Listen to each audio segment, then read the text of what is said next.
নমস্কার বন্ধুরা, আজ আমি আপনাদেরকে নিয়ে এসেছি দক্ষিণ দিনাজপুর জেলার দুধের হাট।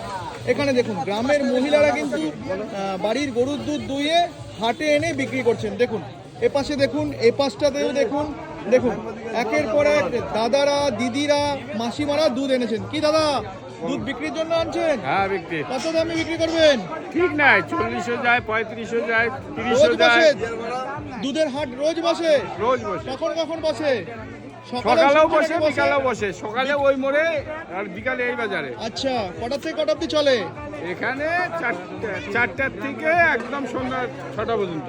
আচ্ছা দেখুন, এই দাদারাও কিন্তু এনেছেন, এই দিদি ভাইরাও এনেছেন। আপনাদের বাড়িরই গরু নাকি? হ্যাঁ, বাড়ির গরু। আচ্ছা, কত এনেছেন, কতটা এনেছেন? 4 লিটার। আচ্ছা, যারা লাল দই তৈরি করে, যারা দই তৈরি করে তারা কেনে নাকি এমনি মিষ্টির দোকানদারেরও আসে? সবাই আসে, সবাই আসে। খাওয়ার খরিদ্দারও আসে, পাইকারও আসে, আচ্ছা আচ্ছা আচ্ছা বসও আসে, সবাই আসে। আচ্ছা।